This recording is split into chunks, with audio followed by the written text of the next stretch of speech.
Mis padres descubrieron que tengo una buena situación financiera y ahora me tratan como el hijo de oro, pero decidí mantener distancia para protegerme de ser explotado. Mis padres se enteraron de que me va bastante bien económicamente hace poco, gracias a mi hermano mayor, quien contrató a un investigador privado. Ahora me tratan como si fuera su hijo dorado, algo irónico considerando que pasé la mayor parte de mi vida sintiéndome como un extra en el teatro familiar. Soy el hijo de en medio de una familia de 3 hermanos y crecimos en un pequeño pueblo donde todo el mundo se conocía y nadie tenía secretos. Hasta que los tenía, mi padre es un hombre trabajador, de esos que rara vez sonríen y cuya forma de expresar afecto consiste en arreglar cosas o pagar cuentas. Nunca en palabras. Está cerca de jubilarse, aunque para ser honesto, creo que lo hará más por inercia que por deseo. Mi madre, por otro lado, siempre ha sido el estereotipo de ama de casa sumisa, profundamente religiosa y con una mentalidad tan tradicional que a veces parece que quedó atrapada en otra época. Aunque los quiero, nunca fui su orgullo. De hecho, hasta hace poco, siempre me hicieron sentir como el que no cumplió con las expectativas. Mi hermano mayor era el orgullo de la familia. Un hombre de 40 años, casado con una mujer que, para mí, es lo más parecido a una hoja en blanco. No tiene opinión propia y su personalidad parece ser simplemente un reflejo de lo que diga mi hermano. Tienen 2 hijos que, honestamente, son el terror de cualquier reunión familiar. Siempre están peleando a golpes o gritando por cualquier cosa, y mis padres, por supuesto, los ven como niños llenos de energía y carácter. Mi hermano trabaja vendiendo autos en una concesionaria local y, aunque no es exactamente un magnate, se comporta como si fuera dueño de una corporación multinacional. Adopta esta actitud condescendiente conmigo, como si yo fuera un proyecto de caridad o un primo lejano con problemas de desarrollo. Siempre me lanza consejos disfrazados de críticas mientras presume su casa enorme, su lancha, sus autos y todo lo demás. Yo, en contraste, siempre fui el niño que lloraba demasiado, tenía excusas para todo y nunca encajaba. No era atlético como los otros chicos del pueblo. Y mi asma, que según mis padres es una tontería mental, me hizo blanco de burlas constantes. Para colmo, siempre luché con depresión, algo que parecía ser más un inconveniente para mis padres que un problema real. Apenas logré graduarme de la preparatoria con un promedio de 2.5, y aunque me pagué la universidad trabajando, terminé abandonando en mi segundo año. Ese fracaso todavía es un tema recurrente en las cenas familiares, casi como si se tratara de un recordatorio obligatorio de mis errores. Mi hermana menor, la princesa de oro, tampoco se queda atrás en el juego de la jerarquía familiar. Se casó a los 19 años en una boda extravagante que todavía es recordada en el pueblo como el evento del año. Tiene 3 hijos, y aunque no tengo mucho contacto con ella, reconozco que su hijo del medio me cae bien, porque me recuerda a mí mismo cuando era más joven, siempre siendo el blanco de las críticas y bromas. Después de dejar la universidad, mi vida fue todo menos glamurosa. Trabajé en una tienda de videojuegos y cómics durante años, un trabajo que cerró hace mucho tiempo pero que mis padres aún mencionan como si fuera lo único que he hecho en mi vida. Fue allí donde conocí a un geek como yo, alguien con ambiciones de iniciar un negocio de tecnología.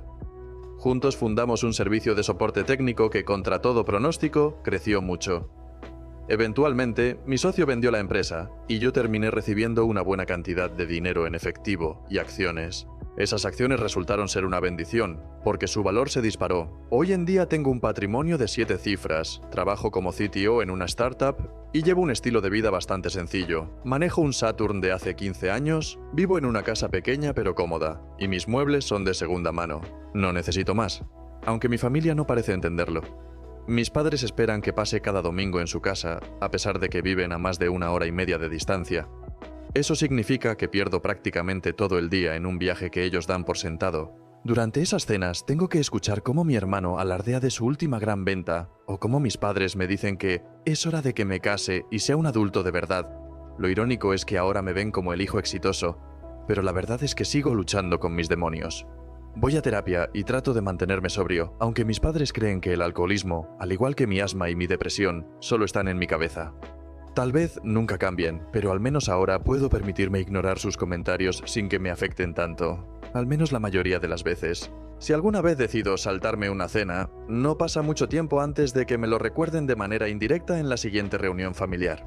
Mis padres nunca han dicho abiertamente que soy un mantenido, pero las insinuaciones constantes no dejan mucho espacio para la duda. Es algo que siempre me deja perplejo, porque no importa que tan bien me vaya en la vida, para ellos siempre habrá algo que criticar. Mi terapeuta me ha preguntado más de una vez por qué sigo asistiendo a esas cenas, pero nunca he encontrado una respuesta convincente. Tal vez sea una mezcla de obligación y una esperanza irracional de que de alguna manera las cosas cambien. Hasta hace poco había mantenido mi vida bastante separada de la gente de mi pueblo. Para ellos, seguía siendo el chico que trabajaba en aquella tienda de juegos, un lugar que consideraban una especie de cementerio para ambiciones.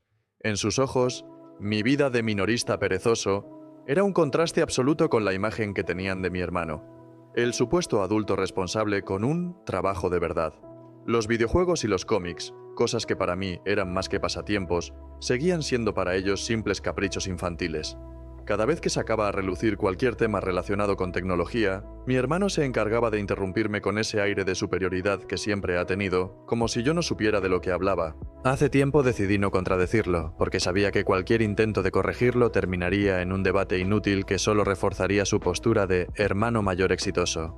Pero ese domingo, algo en mí había cambiado. Mientras conducía mi viejo Saturn por el mismo camino de siempre hacia la casa de mis padres, sentí un nudo en el estómago que no podía ignorar.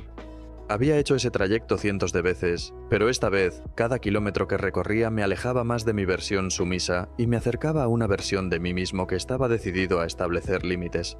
Llegué puntual, como siempre. En la entrada, el BMW impecable de mi hermano brillaba bajo la luz del sol, un recordatorio visual de su éxito. Al entrar, la escena era la misma de siempre. Mi hermana con su risa forzada, intentando mantener la paz familiar. Mis padres en la cocina, ocupados pero atentos a cualquier oportunidad para comparar a sus hijos. Y por supuesto mi hermano, siempre listo para soltar uno de sus comentarios condescendientes. «Miren quién llegó». «El genio de los videojuegos», exclamó mi hermano con ese tono burlón que tanto me irritaba. Respiré hondo, recordé las palabras de mi terapeuta sobre la importancia de los límites saludables y decidí que esta vez no bajaría la cabeza. «Sí, todavía trabajo con tecnología», respondí, mirándolo directamente a los ojos. «Y me va bastante bien, la verdad». La reacción fue inmediata. Mi madre salió de la cocina, secándose las manos en su delantal. «Hijo, ¿por qué no te sientas? Tu hermano estaba contando sobre su última venta importante». La cena transcurrió como siempre, con mi padre liderando la conversación desde la cabecera de la mesa, orgulloso de los logros inflados de mi hermano. Mi hermana intervenía de vez en cuando, asegurándose de mantener su lugar en esta jerarquía familiar que parecía tan importante para ellos. En un momento dado, mi padre lanzó la pregunta que sabía que llegaría tarde o temprano. «¿Y tú cuándo vas a sentar cabeza? ¿Tu hermano ya tenía 2 hijos a tu edad?» Sentí una mezcla de ira y cansancio, pero por primera vez en mucho tiempo, no me quedé callado. «Estoy bien como estoy», dije, sorprendiéndome a mí mismo con la firmeza de mi respuesta. Mi vida es diferente a la de él, y está bien así. Un silencio incómodo se apoderó de la mesa. Mi madre me miró como si hubiera dicho algo escandaloso. Mi hermano, por supuesto, no perdió la oportunidad de intervenir. Diferente es una forma amable de decirlo. Algunos de nosotros tenemos que vivir en el mundo real, ¿sabes? Su comentario, que normalmente habría sido suficiente para hacerme callar, esta vez no tuvo el mismo efecto. En lugar de sentirme avergonzado, sentí una claridad nueva. No necesitaba justificar mi vida ante personas que nunca se habían molestado en entenderme. Mientras los demás seguían con sus conversaciones superficiales, yo tomé una decisión. No habría confrontaciones dramáticas ni discursos finales, simplemente dejaría de participar en este ciclo tóxico que había permitido durante tanto tiempo. Cuando llegó el momento de despedirme, sentí una mezcla de tristeza y alivio. Sabía que este sería el último domingo que pasaría en esas cenas familiares. Finalmente estaba listo para vivir mi vida en mis propios términos. Mi familia aún no lo sabía, pero los cimientos de nuestra dinámica estaban a punto de sufrir un cambio sísmico. «Nos vemos el próximo domingo», dijo mi madre con ese abrazo rígido que siempre había sentido como una formalidad más que un gesto de afecto. «Sí, nos vemos», respondí, esbozando una sonrisa que escondía una verdad que no me atrevía a pronunciar. Sabía que no era cierto, que no volvería a repetir ese patrón de domingos llenos de silencios incómodos y críticas veladas. Mientras conducía de regreso a casa, las lágrimas, esas que había aprendido a contener durante años, finalmente brotaron como una cascada liberadora. No lloraba de tristeza, sino de alivio. Por primera vez en mucho tiempo, sentí que recuperaba el control de mi vida. Esa semana fue distinta. No había esa ansiedad que siempre aparecía al acercarse el domingo, esa sensación de tener que encajar en un molde que nunca había sido el mío. En lugar de preparar mi viaje semanal, decidí enfocarme en algo que había estado ignorando durante mucho tiempo: yo mismo. Comencé haciendo algo tan simple como redecorar mi casa. No era que no tuviera dinero para hacerlo antes, sino que siempre me detenía a mitad de camino, como si invertir en mi propia comodidad fuera un capricho innecesario. Pero ese domingo, en lugar de conducir 2 horas para soportar indirectas y miradas de reprobación, fui a una tienda de muebles. ¿Busca algo específico?, me preguntó la vendedora, una joven llamada Elena con una sonrisa amable. Sí, respondí, sorprendido por la seguridad en mi propia voz. Quiero que mi casa sea un hogar de verdad.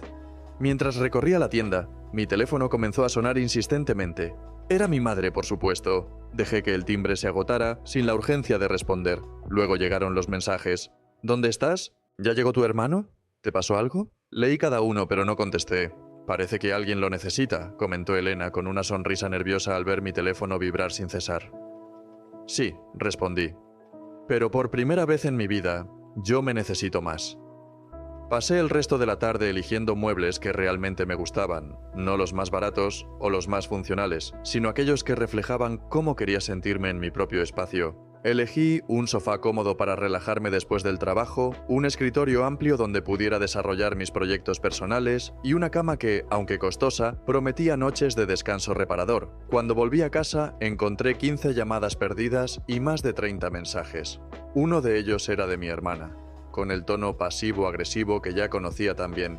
Mamá está muy preocupada. Espero que tengas una buena razón para esto. Me senté en mi viejo sofá, que pronto sería reemplazado, y escribí un mensaje simple pero claro. Estoy bien, no pude ir hoy. Las respuestas llegaron en ráfagas. Mi hermano, con su tono siempre autoritario. ¿Qué puede ser más importante que la familia? Mi madre llena de preocupación. Hijo, ¿estás enfermo? ¿Quieres que vaya? Mi padre, directo como siempre. Esto es inaceptable. Pero algo había cambiado en mí. Sus palabras ya no tenían el mismo peso.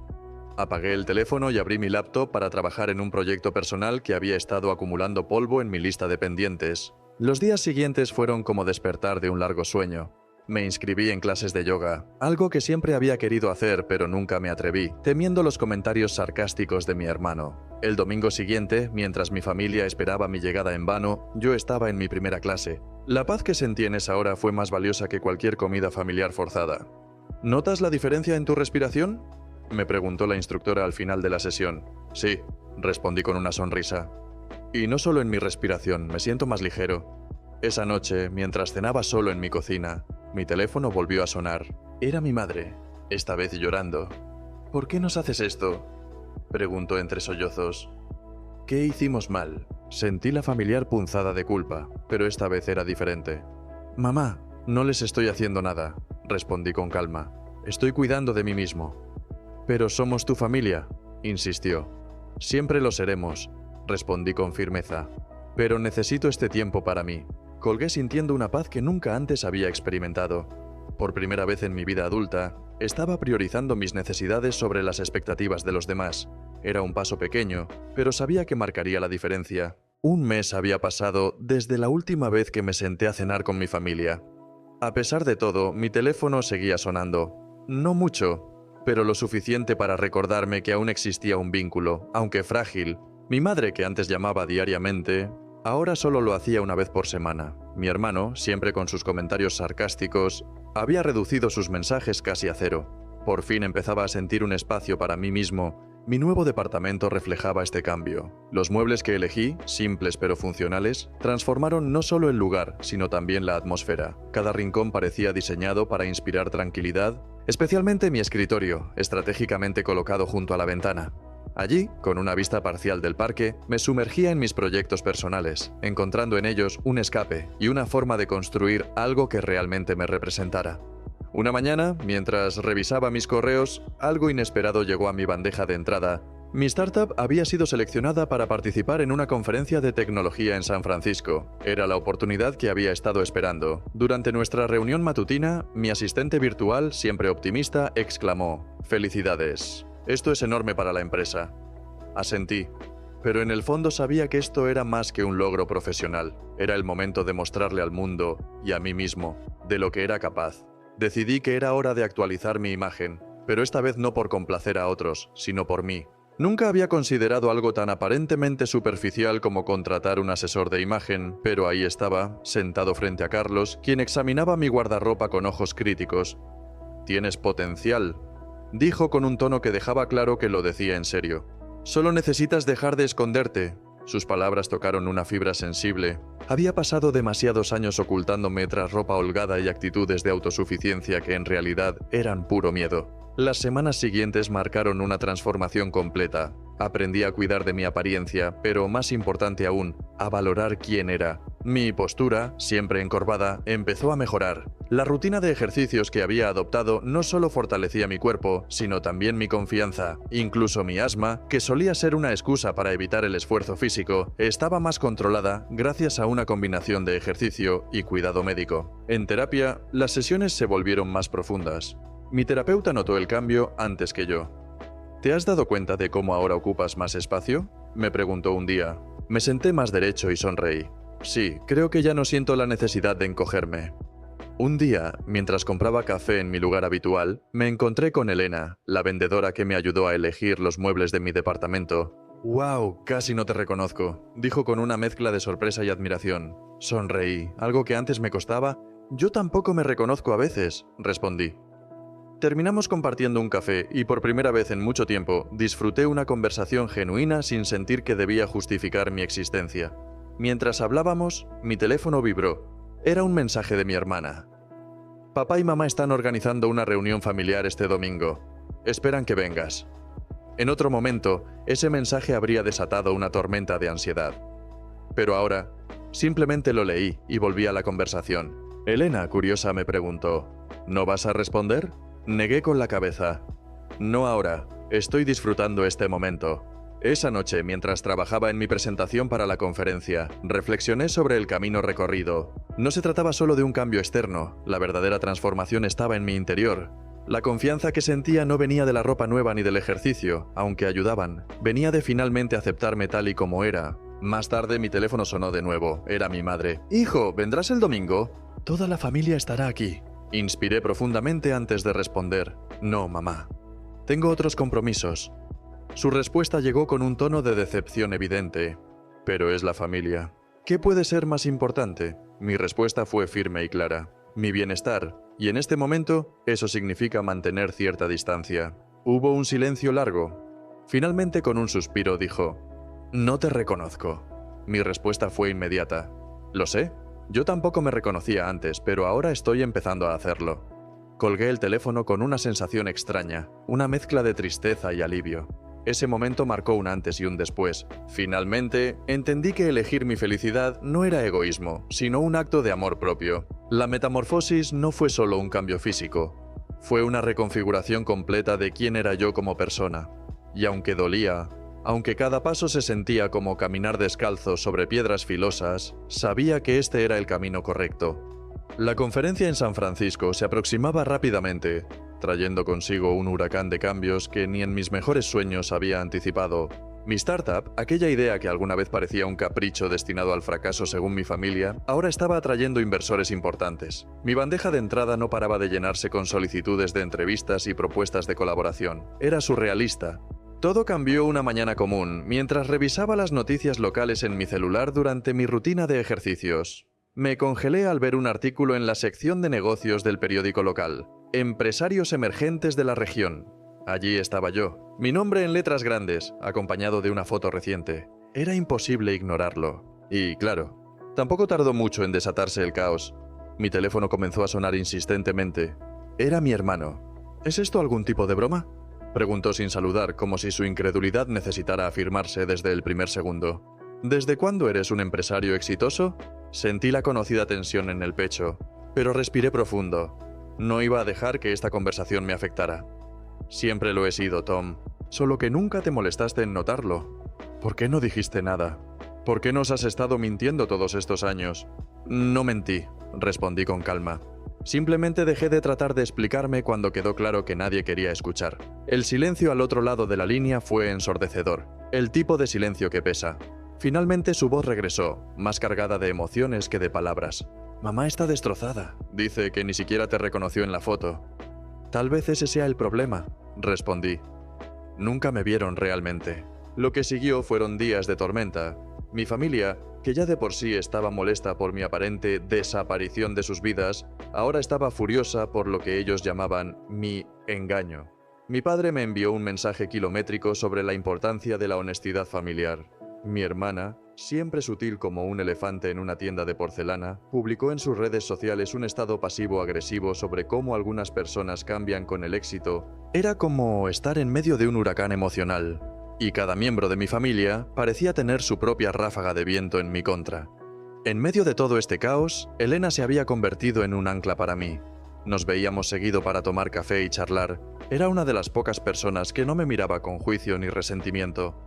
¿No crees que deberías darles una oportunidad de entenderte?, preguntó una tarde, mientras agitaba lentamente su café con una cucharilla. Les di oportunidades durante años, respondí sin disimular el cansancio en mi voz. Pero siempre fue en sus términos.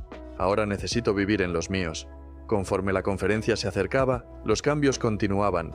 Contraté a un equipo de relaciones públicas, pulí mi presencia en línea y comencé a trabajar en mi presentación. Ya no era aquel chico inseguro que prefería esconderse detrás de una pantalla. Estaba decidido a tomar este nuevo capítulo con ambas manos. Un día, al salir del gimnasio, me encontré cara a cara con mi madre en el estacionamiento. Parecía más pequeña de lo que recordaba, como si el tiempo y las preocupaciones hubieran encogido su figura. ¿Así que ahora vas al gimnasio?, preguntó, su voz temblorosa. ¿Quién eres? La miré directo a los ojos, notando la mezcla de tristeza y confusión en ellos. Soy yo, mamá. Siempre he sido yo, solo que ahora no tengo miedo de mostrarlo. ¿Por qué no nos dijiste sobre tu éxito?, insistió. ¿Por qué nos mantuviste en la oscuridad? ¿Habrías creído si te lo hubiera dicho? ¿O habrías asumido que estaba mintiendo, como siempre lo hacías con mi asma y mi depresión? Sus ojos se llenaron de lágrimas. Somos tu familia. Sí, lo son, y siempre lo serán. Pero eso no significa que tenga que seguir viviendo bajo una sombra para hacer felices a los demás. Mientras me preparaba para mi viaje a San Francisco, recibí un mensaje inesperado de mi sobrino. Tío, vi el artículo. ¿Es verdad que creaste tu propia empresa? ¿Crees que podríamos hablar sobre tecnología algún día? Sonreí mientras respondía. Por supuesto, cuando quieras. El precio del cambio era alto, pero valía la pena. Había perdido la seguridad de lo familiar, la comodidad de encajar en los roles que otros habían definido para mí. Pero lo que había ganado era invaluable. La libertad de ser yo mismo. La sala de conferencias estaba repleta de personas. Podía sentir la energía en el aire, una mezcla de expectativas, curiosidad y algo de escepticismo. Mientras esperaba mi turno para presentar, hice lo que cualquier persona haría en mi situación. Revisé mi teléfono. Había un torrente de mensajes. Mi familia, por supuesto. Mi hermano había dejado uno particularmente largo que resumía años de resentimiento y desconocimiento en unas cuantas frases. Así que ahora resulta que eres un gurú tecnológico. ¿Por qué nunca nos contaste nada? ¿Disfrutabas viéndonos hacer el ridículo mientras fingías ser un don nadie? No respondí. Ya no sentía la necesidad de justificarme. Subí al escenario. Las luces brillantes me cegaron por un momento, pero respiré profundo y me situé en el presente. Comencé mi presentación con la calma de quien finalmente sabe quién es. Había pasado años haciendo todo lo posible por encajar, por minimizarme para que otros se sintieran más grandes. Ahora era mi turno de hablar de algo mucho más importante: cómo la tecnología puede ayudarnos a ser auténticos, a romper barreras y encontrar nuestra voz. Las palabras fluyeron con naturalidad, y cuando terminé, los aplausos llenaron la sala. Fue un momento de validación, pero no por las razones que uno podría pensar. Era como si finalmente pudiera poner punto final a una versión antigua de mí mismo. Entre la multitud vi a alguien inesperado, Jim, mi antiguo jefe de la tienda de videojuegos donde trabajé cuando parecía que no tenía futuro. Siempre supe que llegarías lejos, dijo con una sonrisa sincera. Tenías algo especial. Le agradecí. Sus palabras significaban mucho más de lo que él imaginaba. Mientras conversábamos, mi teléfono no paraba de vibrar. Mi familia había visto la transmisión en vivo. Mi madre, confusa como siempre, escribió: «No entiendo nada de lo que dijiste, pero te veías diferente, seguro de ti mismo». Mi hermana, en cambio, fue directa: «¿Quién te crees que eres? ¿El nuevo Steve Jobs?». Pero el mensaje que realmente me impactó fue de mi sobrino: «Tío, eso fue increíble. ¿De verdad creaste todo ese software? Quiero ser como tú». Esa noche, de regreso en mi habitación de hotel, recibí una llamada de mi padre. Su voz tenía un tono que nunca antes había escuchado, casi como si intentara disculparse sin saber cómo. «Hijo, yo... no sé qué decir». «No tienes que decir nada, papá». «Pero sí tengo. Te juzgamos mal. Yo te juzgué mal». Por un momento me quedé en silencio. Había esperado tanto tiempo escuchar esas palabras que no sabía cómo responder. Finalmente dije, sí, lo hicieron. ¿Podrán aceptarme algún día? Tu hermano está muy molesto, añadió. Dice que lo humillaste. No, papá. Él se humilló solo al menospreciarme durante años sin molestarse en conocerme realmente. Después de colgar, me quedé mirando las luces de la ciudad. Una sensación de alivio se instaló en mí, aunque también un dejo de tristeza. Mi teléfono volvió a sonar. Era Elena, una amiga que en los últimos meses se había convertido en algo más. ¿Cómo te sientes?, preguntó, como si finalmente pudiera respirar